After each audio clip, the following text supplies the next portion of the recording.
We begin with updates from the Israel-Hamas war. Israel says its military is battling its way into the heart of Khan Yunis, the main city in the southern part of the Gaza Strip. Videos released by the Israeli military show what it says is action from the ground and aerial offensive in Gaza.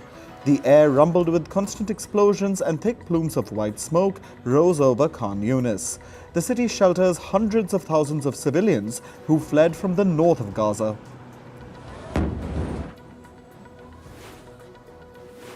As the fighting rages, Hamas has warned that no hostages will leave Gaza alive unless its demands for prisoner releases are met. A senior Hamas official had earlier said they were ready to release all soldiers in exchange for all Palestinian prisoners. Israel says there are still 137 hostages in Gaza, while there are about 7,000 Palestinians in Israeli jails. Israeli Prime Minister Benjamin Netanyahu called on Hamas to lay down their arms and surrender immediately. In an address, Netanyahu reiterated that the war was the beginning of the end of Hamas. Netanyahu also rebuffed international calls to end the Gaza war, describing the demands as inconsistent with supporting the aim of eliminating Hamas. Qatar's Prime Minister said, though efforts are continuing to secure a Gaza ceasefire and free more hostages, the window for mediation was rapidly narrowing. Addressing the Doha Forum, Qatar's Prime Minister blamed the ongoing Israeli bombardment for the failing diplomatic efforts.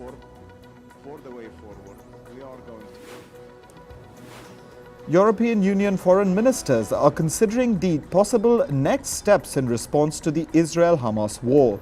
The European Union is considering a crackdown on Hamas's finances and travel bans for Israeli settlers responsible for violence in the West Bank. The ongoing war has exposed long-running and deep divisions on the Israel-Palestine conflict among EU members. On to other top stories now. Iran has begun the trial of a Swedish national employed by the European Union who is charged with spying for Israel and corruption on earth, a crime that carries the death penalty. Swedish national Johan Floridas was detained in April 2022 while on holiday in Iran. Stockholm says Tehran did not say what he was charged with. Ukraine says its forces shot down 8 Russian missiles headed for the capital Kyiv this morning. The Ukrainian military says the missile fragments fell in an eastern district of Kyiv, injuring 4 people. Ukraine accuses Russia of preparing a campaign of strikes on the country's energy infrastructure in the middle of winter, as it did last year. US President Joe Biden will host his Ukrainian counterpart Volodymyr Zelensky at the White House. The meeting comes as discussions on a Ukraine aid deal remain stalled in the US Congress. Zelensky will also speak at an all-senators meeting led by Majority Leader Chuck Schumer and Republican leader Mitch McConnell. The visit will be Zelensky's third since the war in Ukraine began.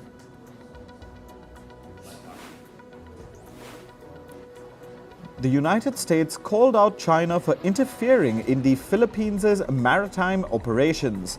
Washington accused Beijing of undermining regional stability and is urging it to stop its dangerous and destabilizing conduct in the South China Sea. The Philippines and China are in the midst of a worsening standoff after a ramming incident near the disputed Second Thomas Shoal area of the South China Sea. The UK government says it's creating an enforcement unit to increase its power to crack down on companies evading Russian sanctions. The British Office of Trade Sanctions Implementation, or the OTSI, will be responsible for enforcement of trade sanctions, investigating potential breaches, and issuing penalties. A Patriots-only district election in Hong Kong saw a record-low voter turnout of 27.5%. Many voters spurned what was being seen as an undemocratic poll. The Patriots-only poll barred opposition Democrats from the ballot sheet. The sharp slide in turnout comes after Beijing imposed a sweeping national security law that has been used to clamp down on dissent in Hong Kong.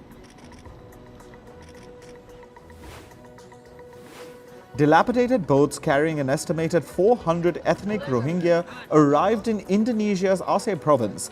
The region has been witnessing a surging Rohingya influx. Myanmar's Muslim minority is fleeing to Indonesia amid persecution. The refugees are also witnessing a pushback from locals in the Aceh province.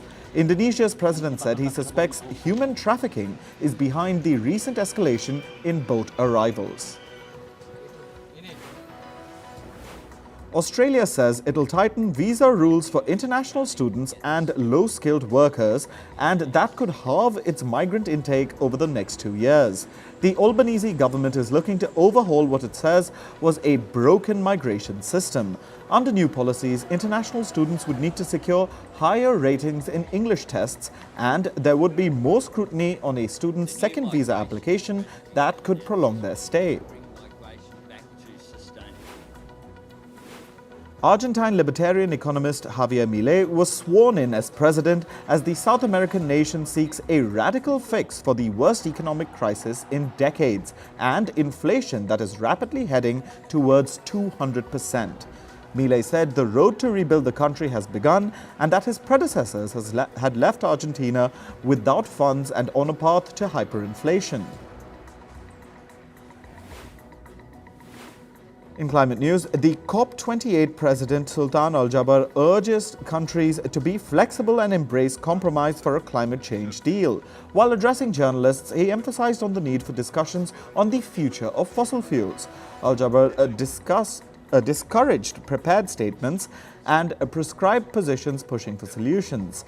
He stresses that watering down the ambition of the deal and failure are not acceptable options.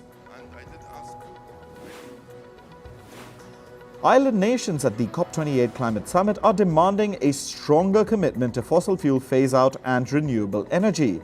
The Marshall Islands Minister of Foreign Affairs, John Silk, stressed the need for an outcome. Silk said, and I quote, "We will not go silently to our watery grave." Scientists emphasized the necessity of halving the world's fossil fuel emissions by 2030 to limit the global temperature rise to 1.5 degrees Celsius. Climate experts call technical climate innovations a distraction from the issue of phasing out fossil fuels. The COP28 Climate Summit saw various technological fixes for worsening global heating and ecological breakdowns. These solutions include ideas like machines to pull carbon out of the air and using artificial intelligence to track emissions. Lobbyists are raising concerns that these technologies might be seen as a new business opportunity rather than a climate solution. According to attendees, the crucial issue at COP28 remains the phase-out of fossil fuels. The last negotiating text reveals various options that countries are considering to achieve it. One of the most agreed-upon options is a phase-out of fossil fuels in line with the best available science. Some are considering abating fossil fuel, which involves expensive carbon-capturing methods. The summit is set to conclude on the 12th of December.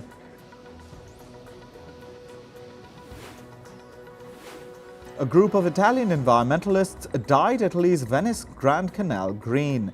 They were protesting against the perceived insufficient progress at the COP28 Climate Summit. They hung a banner at a bridge which stated that while the governments talk, we are hanging by a thread. Similar protests turned small stretches of rivers and canals in Italian cities green. Severe storms and tornadoes have hit the American state of Tennessee. Over 6 people have been reported dead and at least 50 are injured. More than 35,000 people are struggling to get access to electricity. Emergency crews are working diligently to clear debris and restore power in hard-hit areas.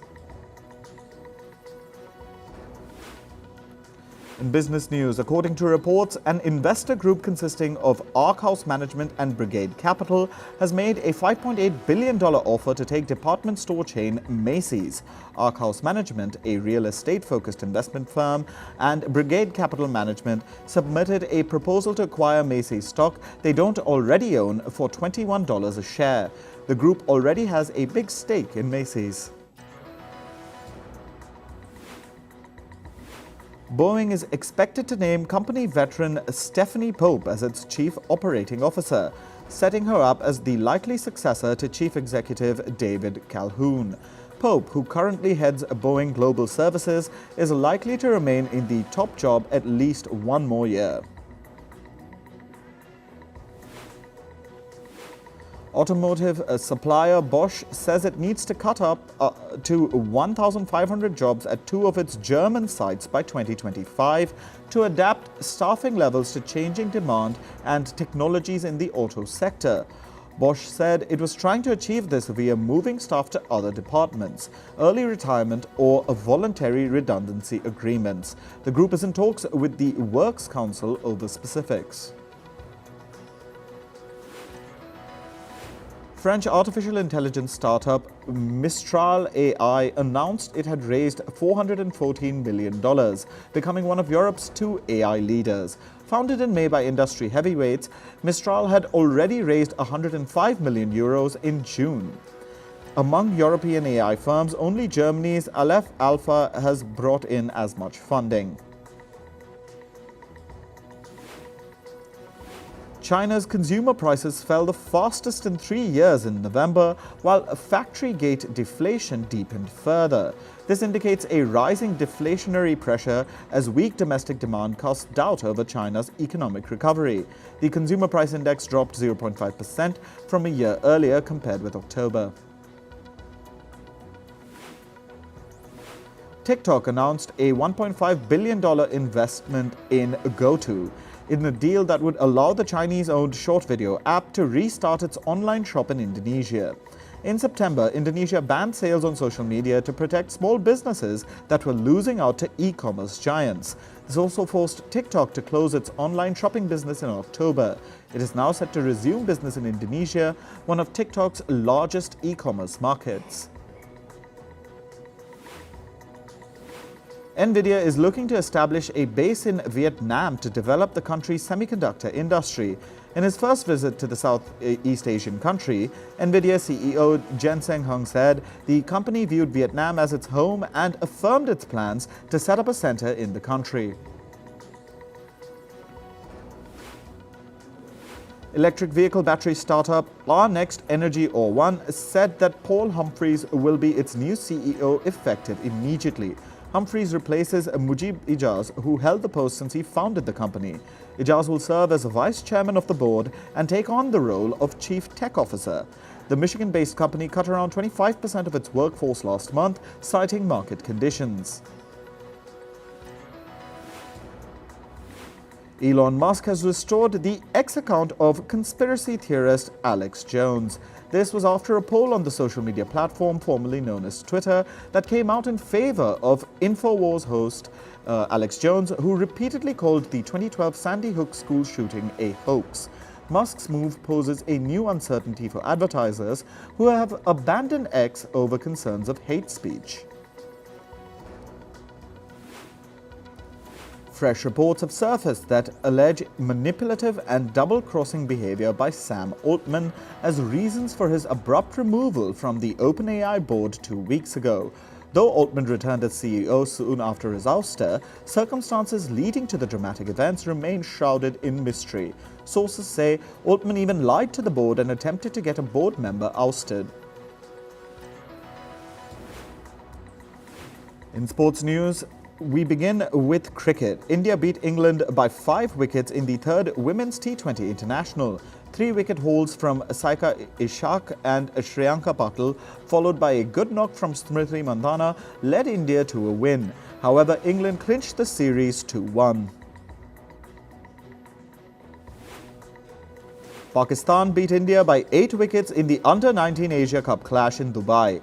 India put 260 on the board. A classy ton by Azan Awais made Pakistan's run to the total an easy one. Tight bowling pace attack by Pakistan kept India at bay with a 4-wicket haul by Pakistan's Mohammad Zishan. Girona reclaimed the top spot in La Liga after beating champions Barcelona 4-2. This was a second defeat of the season for Xavi Hernandez's side. Girona took the front in the 12th minute. Barcelona equalized 7 minutes later.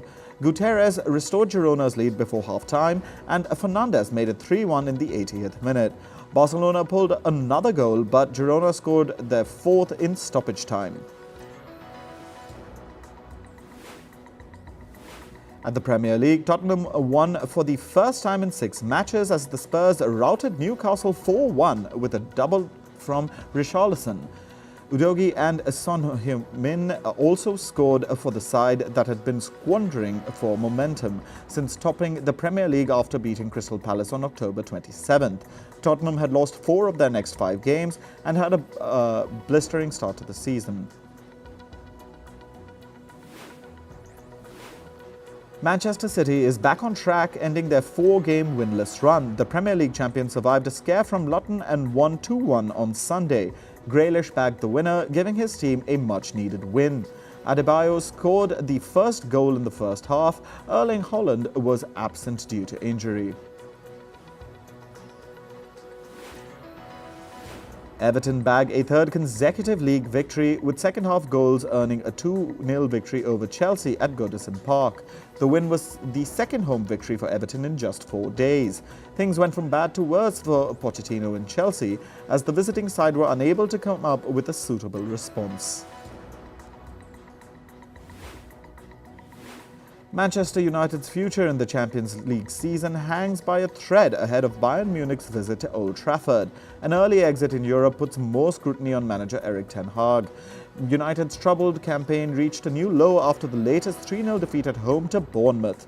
The Red Devils sit 6th in the Premier League after 7 defeats in their opening 16 games.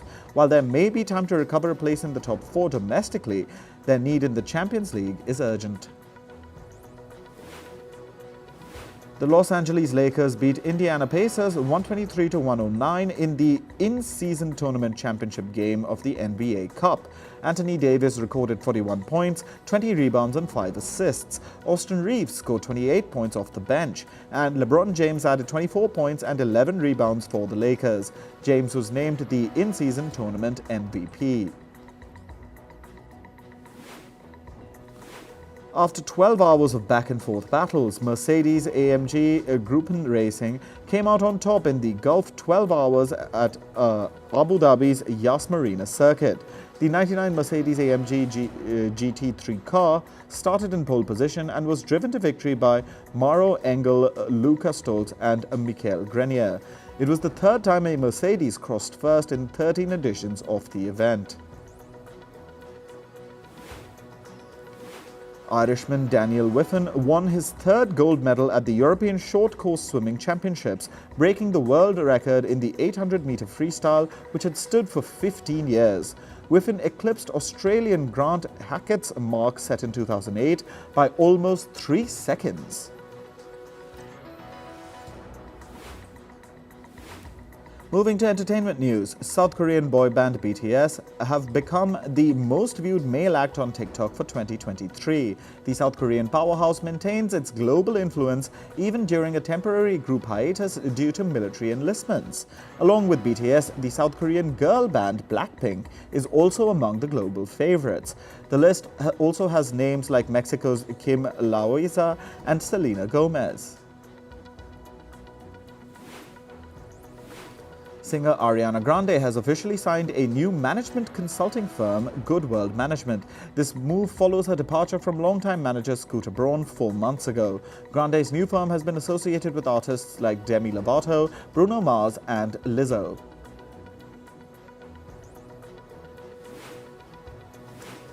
Death rumors of rapper Eminem spread like wildfire on social media. It was after a false death date was being displayed on Google searches. The misinformation originated from an edited Wikipedia page. Outraged fans expressed frustration and disbelief on social media, condemning the act of spreading false information.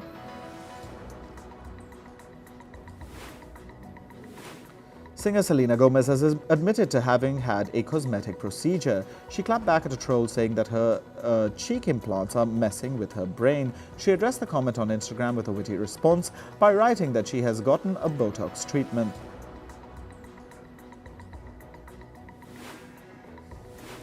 Actor Jada Pinkett revealed that Will Smith's Oscar slap incident saved their marriage. She calls it a holy slap now because of a lot of positive things came after it. The actress shares that the slap prompted a realization of her commitment to Smith. She said, and I quote, "It took that slap for me to see I will never leave him." Game of Thrones fame actor Sophie Turner is in a steady relationship with aristocrat Peregrine John Dickinson Pearson. According to reports, she is really happy with him. Turner confirmed her relationship a few days ago after being spotted with Pearson in London. Sophie Turner and Joe Jonas filed for a divorce in September this year.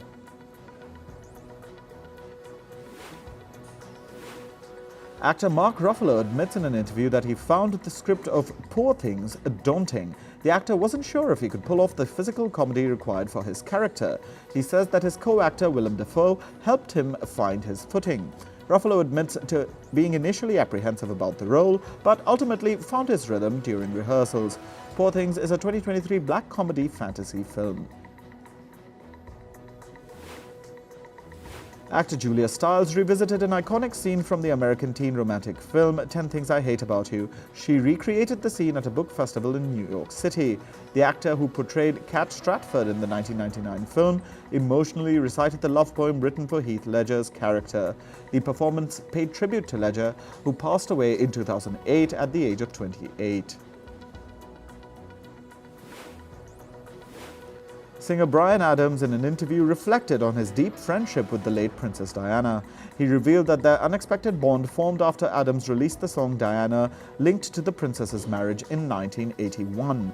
Their connection grew with conversations initiated by Adam mentioning the song to Diana during a chance encounter on a flight. Adams fondly remembered Diana as an amazing woman.